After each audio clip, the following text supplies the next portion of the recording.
Panci-panci. Tekan. Kenapa? Sini. Orang sudah rugi begini mau diteriakin. Kenapa orang balikin? Kasihan ibu-ibu seperti ini coba. Ngapain saya mau urus-urus seperti ini kalau nggak kasihan orang-orang kecil di Solimi. Ngaku ya Farhad. Kamu harus tahu ya, kamu ngaku lawyer tapi nggak paham hukum. Sok kenbal hukum, menzolimi orang kecil, mengambil hak orang, nggak dibalikin. Sok susi banget. Halo sementon, welcome back to Orbit Chronic News. Apa kabar sementon? Semoga selalu dalam keadaan sehat dan yang terpenting itu berbahagia. Nah mungkin sementon sudah tahu beberapa hari kemarin ini rumah Farhad Abbas dikeruduk oleh sekelompok orang. Mereka menamakan dirinya kelompok UMKM. Menurut pimpinan mereka yang bernama Andi, kedatangan mereka meminta sejumlah dana titipan yang nilainya mencapai 55 miliar. Ya, wow.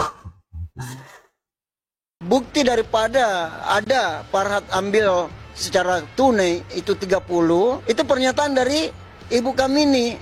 Nah, saya kaitkan dengan pernyataan ibu Elsa, ini saya yakin ada hubungannya nih. Dan setelah itu saya semakin yakin Farhad memang ngambil baik tunai maupun kerjasama dengan Elsa Sarif dan Vidi Galenso Sarif. Saya sebagai pelapor, ya, karena saya dikuasa oleh korban untuk melapor ke Polda Metro Jaya, mengingat beliau juga seorang pengusaha dan tidak mungkin turun langsung sini.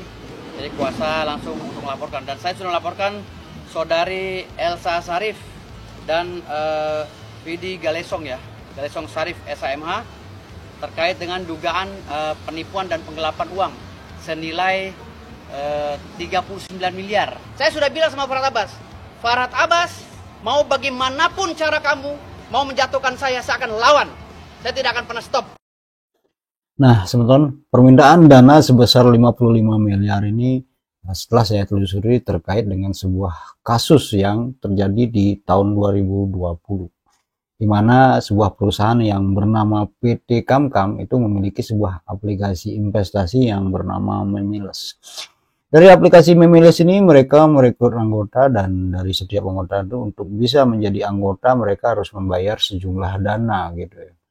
Dan kabarnya dari mereka yang bisa menyetorkan dana sebesar 300.000, mereka diiming-imingi reward sebuah HP gitu. Bahkan ada yang cuman membayar 7 juta, mereka diberikan reward sebuah mobil gitu sebentar. Operasi bodong Mimiles yang diungkap Polda Jawa Timur melibatkan ratusan ribu anggota dan sejumlah figur publik. Total omset penipuan diperkirakan sekitar 750 miliar rupiah.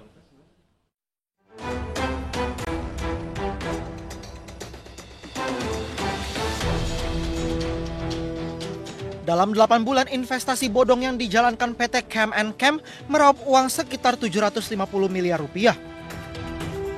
Iming-iming keuntungan instan tanpa harus bersusah payah membuat masyarakat mudah tergiur. Tidak hanya masyarakat, para figur publik pun ikut kena getahnya. Perancang busana Aji Notonegoro dan penyanyi Tata Janeta diperiksa terkait kasus investasi bodong Mimiles. Mereka pun menampik terlibat dalam kasus ini. Penyanyi Pinkan Mambo yang dikenal memiliki suara khas ini juga dimintai keterangan polisi. Pinkan Mambo dicecar 30 pertanyaan terkait keterlibatan dirinya di Mimiles. Sebelumnya penyanyi Eka Deli juga diperiksa selama 11 jam dengan 59 pertanyaan terkait investasi Mimiles. Eka diketahui bertugas sebagai koordinator artis.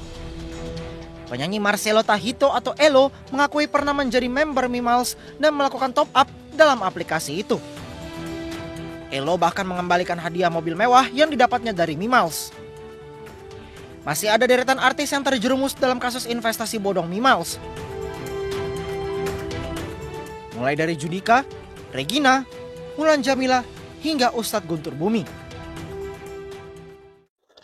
Nah, dari aplikasi Mimiles ini dikabarkan mereka bisa merekrut anggota itu mencapai 264.000 anggota gitu, yang berasal dari seluruh Indonesia gitu semua. Dan dari 264.000 anggota ini mereka bisa mengumpulkan dana senilai 750 miliar rupiah. Wow, mantap. Kemudian polisi pun mengumpulkan berbagai barang bukti termasuk penyitaan sejumlah dana. Namun sayang di sebuah proses mereka ada 4 orang anggota dari tim PT Kamkam ini ditangkap, termasuk direkturnya yang bernama Sanjay ini. Mereka didakwa dengan tuduhan melakukan investasi bodong berupa skema Ponzi. Walaupun begitu banyak barang bukti yang dihadirkan oleh polisi dan jaksa waktu di persidangan, tapi mereka dinyatakan bebas dan tidak bersalah. Sidang putusan itu dilakukan Senin 28 September 2020 di Pengadilan Negeri Surabaya. Dilansir dari situs Pengadilan Negeri Surabaya, hakim memutuskan terdakwa Kamal Taracan, pemimpin PT Kam Nkam atau Mimiles, tidak terbukti sah dan meyakinkan bersalah seperti dakwaan jaksa. Hakim Ketua Johannes Henamoni menganggap Kamal tidak melakukan skema piramida dalam pendistribusian barang seperti pasal 9 Undang-Undang 7 tahun 2014 tentang perdagangan seperti didakwakan jaksa.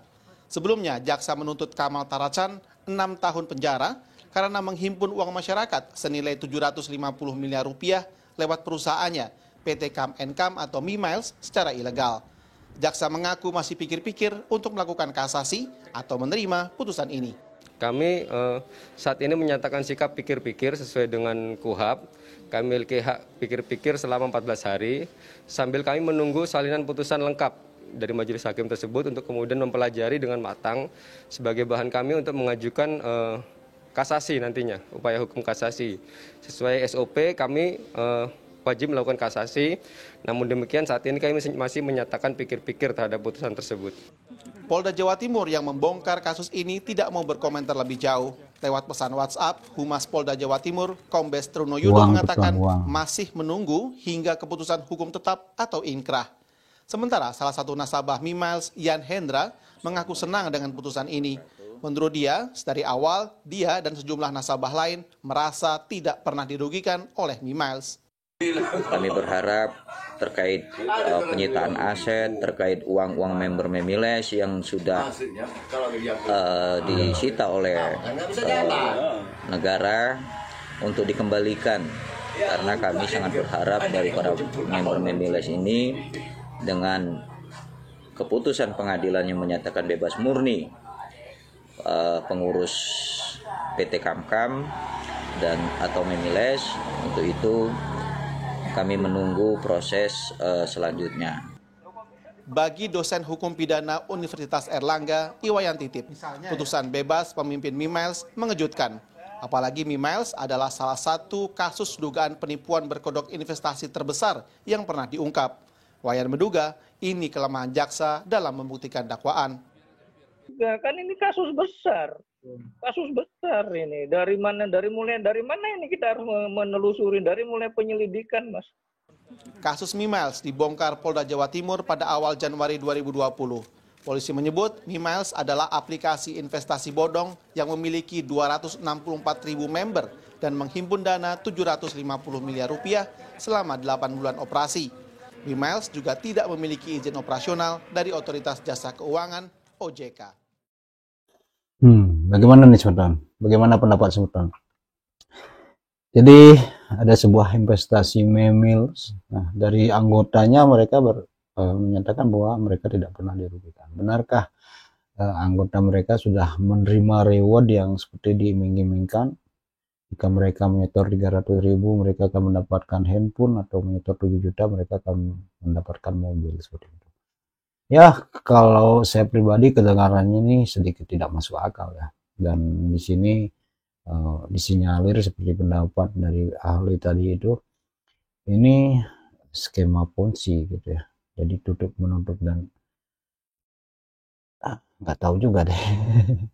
Bagaimana dengan pendapat Sultan? Mari kita diskusi terkait hal ini. Apakah memang benar aplikasi ini telah memberikan reward kepada anggotanya sesuai dengan iming-iming mereka, atau bagaimana Sultan? Nah, silakan tulis komentar Sultan di kolom komentar.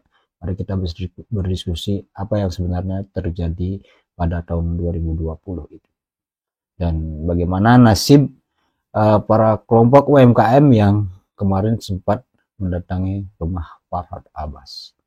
Oke, demikian aja video ini. Semoga bermanfaat. Sampai jumpa pada video selanjutnya. Salam. Polisi menetapkan 2 tersangka baru kasus investasi bodong Mimiles, yakni pencari member serta tenaga IT atau programmer pada Jumat lalu. Penetapan juga dengan menggelar barang bukti baru, yakni uang tunai senilai 72 miliar rupiah. Hingga kini tercatat sudah ada 4 orang yang menjadi tersangka kasus investasi bodong Mimiles. Dari hasil pengembangan polisi, kasus ini juga akan dikenai undang-undang mengenai tindak pidana pencucian uang. Jadi prinsipnya kita mengidentifikasi bahwa ini adalah tindak pidana. Maka hasil dari kejahatan itulah menjadi ruang penyidikan TPPU. Nah, sebetulnya kalau dari konteks aset tracing, dari 761 miliar yang masuk ke rekening, keluarnya berapa itu sudah bisa kita petakan kemana alirannya. Kecuali yang ditarik murni ya, ditarik debit auto debit ditarik murni menjadi uang kemudian dikuasai oleh pihak-pihak yang bersangkutan. Jadi ada temuan itu TPPU itu? Ada. Karena kan dilihat dari misinya itu untuk kesejahteraan, itu yang bikin saya tertarik, kesejahteraan masyarakat. Sebenarnya saya sih nggak tahu banyak tentang artis, tapi mereka kan sudah tahu karena memang itu kan memang sudah berkembang ya. Sementara itu sebelumnya polisi sudah menyita tumpukan uang ini yang menjadi bukti penipuan investasi bodong yang dilakukan Mimiles. Jumlahnya mencapai 120 miliar rupiah serta sederet mobil mewah dan motor yang digunakan sebagai hadiah bagi para member. Modus yang digunakan oleh Mimiles adalah dengan menawarkan anggota untuk top up dana investasi dan dijanjikan bonus seperti ponsel, motor, hingga mobil. Para pelaku berhasil merekrut 264.000 orang dan menggunakan sejumlah selebritas sebagai media promosi.